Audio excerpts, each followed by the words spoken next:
Hi there, it's Ian here, and you're watching Grumpy Opinions, the show where I'm going to tell you all about what I think of films, TV shows, games, and life in general. Let's get on with the show. Star Trek Discovery is a show on CBS about the USS Discovery and its adventures in space, chasing down space-time anomalies and having all sorts of adventures. Episode 10, The Red Angel, picks up in the aftermath last week, where Airiam's autopsy is happening and her funeral. As well as that, Ash is now out of jail, since they know now that he wasn't a traitor after all. But things are still really awkward with him and Michael, because X isn't that. Still, they got the control beat for now, and they know that Section 1 ships were the only one that got infected by it, but they aren't trusting that the evil AI isn't hiding dormant somewhere. And just then, Tilly bursts in to tell them that they managed to uncover some data about Project Daedalus, and also about the Red Angel, and it turns out that the bioreadings of the Angel, they're an exact match for who but Michael Burnham, of course. Now, honestly, who didn't see that coming? Now, not only are they sure that it's her, but they can't figure out why it might be a misdirection or a lie. I mean, I can think of a few off the top of my head, but anyway. And before that they can figure it all out, Section 31 arrive, of course, naturally. But things are okay again, nobody's in the bad books now, and somehow they decide it's a good idea to just tell them all the details, all about Michael being the Red Angel, because that's a good idea. And anyway, they decide that the best thing to do is to capture the Angel, because Captain CIA wants it to work for him, but also the Disco wants to stop the future evil AI from popping back through the wormholes that are being used by the Angel. And it turns out that Section 31 know all about time travel and Project Daedalus, because it turns out it was their project, but it was destroyed 20 years earlier, and the base is still out there somewhere, and they might be able to use the technology there to capture the Angel. So they decide that it's a good idea to get to work building a mousetrap. And Mike thinks something's fishy, but Evil George pretty much all but tells her that Captain CIA knows more than he's telling her, and she goes off to ask him. And he's busy chatting to Saru, just talking about discussing the Angel, and Saru gets all up in his grill about whether or not he's a threat, and decides he's probably mostly trustworthy, but still hiding secrets. And then Michael pops in and gets in his face as well, and she gives him a chance to fess up, and he does, which I was kind of shocked about. And it turns out that, he was in charge of the Daedalus project, and it turns out that her mum and dad actually worked on the project as well, and then Klingons came and everyone died. Oh well. And Mike isn't happy and does a big punch on him, and it seems Section 31 doesn't involve any kind of self-defense training as part of its operatives modus operandi. And anyway, Mike goes and yells at Tyler, and then does a bunch of punches on a dummy as well, and Spock gives her brotherly advice, and it's all good now. And he also worked out that the secret of the Angel is that it only shows up when Michael's about to die or is in serious danger. I mean, apart from the time that it showed up to Saru, but never mind. Anyway, meanwhile, Hugh's a bit out of sorts, so he goes to talk to Admiral Boss Lady, because it turns out she used to be a counsellor, and she tells him to stop moaning, stop beating himself up about breaking up with Stamets. But anyway, they've got a plan now, and the plan is to kill Michael slowly on the planet, and use the base to catch the Angel since the air there is really bad. So they set it up, and Mike and Ash have some I might die soon slow dancing and a bit of a snog. And soon enough it's time to go. Mike gets in the chair, and the air goes all nasty, but nothing's happening. So they're about to stop it, because she's getting a wee bit burny, and Spock just says, nope, pulls out his gun, let it finish. And then it turns out he's right, and it works, and the Angel appears, and it starts to make her better. And then they manage to capture the Angel, and when the suit powers down, they see it's not Michael, it's her mum. Ooh. And just as that's happening, Captain CIA is using an eye scanner, and it zaps him with a needle. What can this all mean? So what did I think? Well, this week we actually got some actual answers. I mean, it felt like this was a major info dump, not just for the audience, but also characters were getting answers as well. And I can like that. And I like that the show actually made a bit of a joke about how everything seems to always revolve around Michael, but also how she kind of thinks that everything is her fault or revolves around her. And, everything that else is kind of her problem to fix. Because, Michael clearly thinks the world, or more correctly, the show has always made it so that everything revolves around Michael. And even Spock kind of makes a couple of jokes about it. Thank you for sharing that with the group, Spock. And it makes sense, because, in that situation, you would probably make jokes about that kind of thing, especially if you're her little brother, who's, you've had a difficult friendship and growing up, and now you're kind of getting back to being on good terms again.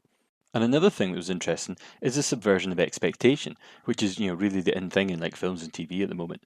But after all that build-up, it turns out I was wrong after all, because it wasn't Michael who was the Red Angel, it was their mum in disguise. I mean, I'm sure that they'll kind of explain away how, the bio readings, because, weren't hers. And I presume it's just because they're related, it'll be similar DNA or something.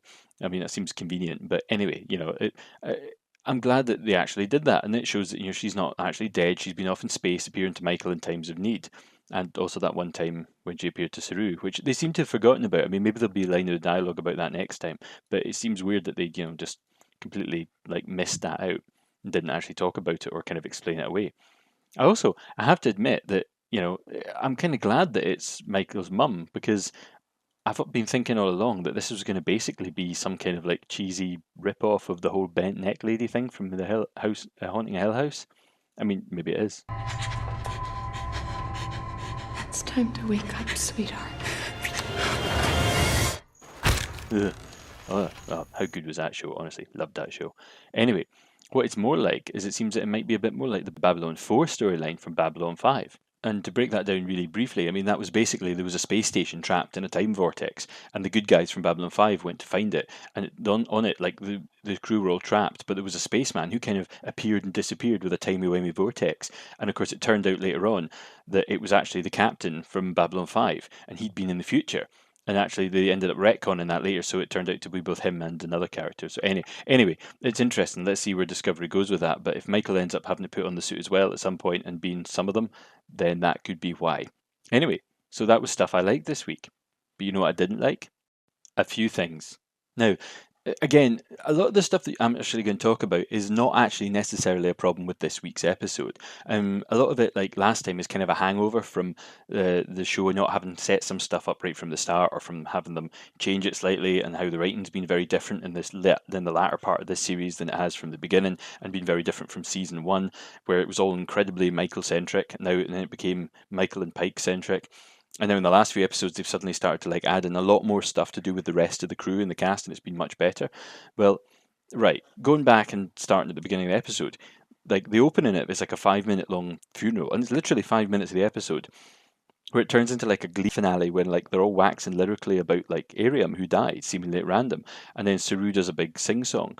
And look, okay, I know when the show is ripping off old Star Trek, and even Michael's line delivery was really similar to Kirk when he's at Spock's funeral in The Wrath of Khan.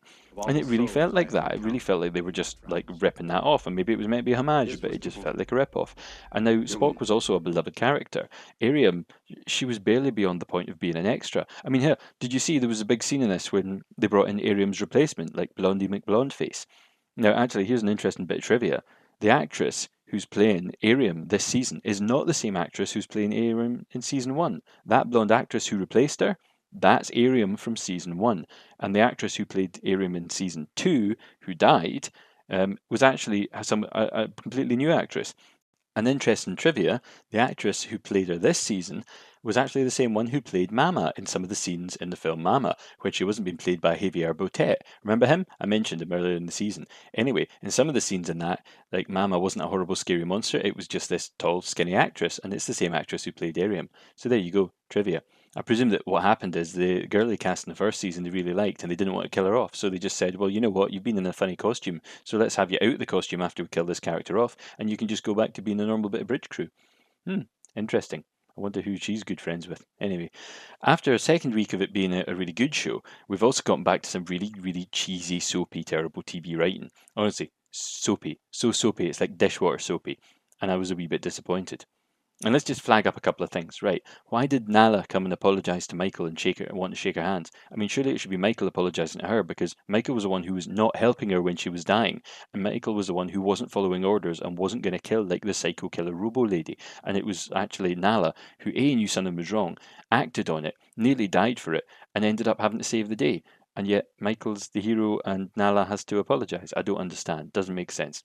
Also, why did Captain CIA act so shifty? I mean, why did he even need to tell Michael any of that stuff at all? He could have just lied. I mean, told her to get stuffed. How did it benefit him to actually tell her? And he never seems to do anything that doesn't benefit him. So how did it benefit him to tell her? And it just didn't make sense. It just gave us a moment where she got to punch him and say, right, there's bad beef between these two people. And also it was weird because they used those two separate tapes of him doing this. I mean, maybe they just used the same take, or different bits of the same take, or maybe those two different takes and they used them, but it seemed weird that they kept doing that. And also, isn't he supposed to be a Black Ops type? And he makes a line literally earlier about how you shouldn't know what he's thinking, and if you can tell what he's thinking, and when he's lying or he's not lying, he's not doing his job well. And then 2 minutes later, he's like, okay, Michael, here's the truth about everything that paints me in a really bad light and means that you basically want to kill me. That's a good idea. And also, right, okay, this scene, My parents were scientists. My father was a xenoanthropologist. My mother was an astrophysicist. They wouldn't have been involved in Section 31. No, they didn't mention anything like this to me. Because it was classified. no. Michael, when did she become an idiot? She's not an idiot. She's never been an idiot up until this point. I mean, and she's literally sitting there saying this stuff. But you were a kid, right? People don't usually tell their children when they are involved in like black ops or secret, like, government's time travel projects. I'm just saying. Now, honestly, just saying. And more than that, why is Michael showing like plot specific ESP? Like, she knows that he's hiding something at the beginning of the episode. There are gaps in your story that I find disconcerting. I've told you everything you need to know. Not if I'm the mission, sir.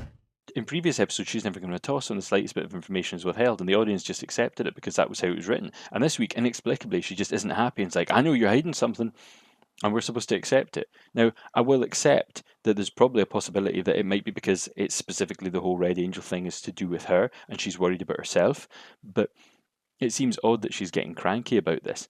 But yeah, I don't know. It seems like it was all just set up so that we could have the punch up later, rather than like fitting the writing to really well to what's happening. And that's another slight problem with like the time travel aspect of this. Now, I really like time travel stories. I love things like Terminator and stuff and Back to the Future. And I like it when they do that kind of thing. But here's the thing. You watch a lot of time travel stuff and you start to get an idea for how it works. And in this idea, how does Michael need to know what's going on? And here's the thing. They're trying to capture Michael from the future, or they think they are. And so anyway, they discuss with Michael from the past what they're going to do. That means they're inadvertently telling future Michael what's going to happen, which means by rights, they really ought to just give her a few quid or send her off to summer camp or something like that so she's away while they all do this. But nah, it never even comes up. They never even consider the idea that it's a bad idea to tell somebody in the past what you're going to do to them in the future. And, there was also their problem is like the old bugbear of mine reared its head where characters like don't discuss things at a sensible time. The whole thing of when suddenly it cuts to like people sitting in a car having conversation, it suddenly cuts to them walking into a house and they're finishing the obvious next thing they're going to say, and you're like, why didn't they discuss it when they were getting out the car? Well, they did that this week. Admiral, Captain, we've just received word that a Section 31 vessel is on its way. Federation has cleared Discovery, Lieutenant Spock, and Commander Burnham of all charges. If you came all this way to arrest somebody, you wasted a trip. We're aware, Admiral. Why wasn't any of this stuff discussed before them beaming over? I mean, they've got communication. Surely they would have that conversation over like the space hologram phone thing before they actually beamed over. Otherwise, who let them beam over? And if they were going to let them beam over without asking them, why wasn't it like a security team there? Because I mean, these are CIA space cops who they've basically have established by this point are willing to like break the law and break the rules and literally like torture people and do stuff like that, which is totally against Federation regulations. You wouldn't let them just beam onto your ship because for all you know, they're going to beam over and start shooting people or something like that. I mean, or here. What if it doesn't work? What if she isn't coming? Oxygen saturation levels at 85% and falling fast. If it drops below 40, she won't make it. That thing is not coming. And Michael is shaking her head no! Because she does not want interference. Right. Now, surely this came up during planning. I mean, surely they had all this mapped out to the second, and they would have had loads of discussions beforehand. Why are people acting like they haven't actually thought about this or thought about it through? And there's other things that they ought to know. I mean, the audience needs to know some of this bit, but this is like writing from the far, far side of Clunky Clunkland. I mean, it's just really badly done. I mean, I noticed to facilitate like Spock turning like the gun on the rest of them and they can dump exposition to make it exciting, but it comes across sounding like the people on the show don't know what they're doing and they can't actually plan their way out of a paper bag. They couldn't organise a piss up in a brewery, honestly. And see this scene. You do know that he's gay, right? Don't be so binary. In my universe, he was pansexual, and we had DEFCON level fun together. And you too, puppy. Did you just call me Papi? Well, in my universe, and pretty much any universe I can possibly imagine, I'm gay, and so is he. Of course you are. I don't even know where to start this scene. I mean, Tilly said it best. What just happened? But what was going on? What was the nature and point of this scene? I genuinely don't know, unless they are honestly going to set it up that maybe Hugh isn't actually gay anymore now that he's died. I don't really understand that, but Anyway, that whole scene just, I was sitting scratching my head through the whole thing. I didn't know what was going on or what the point of it was. And frankly, even the performances were a bit weird. Also, just to end it, there was a secret weird eye thing that, my first guess was that Evil George had like actually sabotaged his eye scanner thing because she's trying to get him out of the way. But I thought about it a bit more. And I think it's actually more likely that this is the AI hiding in the ship, and now that it's gotten itself inside Leyland, since his eye went a funny colour after the stabby thing, see? And see, here's the thing. That's the plot of The Matrix Reloaded, The Matrix Part 2, when Agent Smith infects a guy and then the guy beams himself into his real life body. I mean, I could be wrong, but this show cribs so much from other things that it's actually a bit of a shame. But considering they already had, like, the idea that it's a future robot AI, which is the plot of The Matrix. It uses squid things, which is the plot of The Matrix. And now it's gotten into somebody who also happens to be like a shaved head white guy who nobody really likes that much, who they can now kill with impunity. I mean, there you go. And that's a lot of grumping. And I don't think actually it was that big a deal. But I mean, the problem is these are little nitpicky things that bug me about the writing of a show. And I'm still interested to see where it goes. And it just feels like a bit of a shame to have come from two so solid episodes that I really enjoyed. And then this episode, which felt like they just tossed logic out the window in favour of setting up conflict and moments, but rather than making them make sense, it was all about the moment writing. And well, I mean, next week it could go either way. So with that in mind, till next time, I've been Ian, and these have been my grumpy opinions.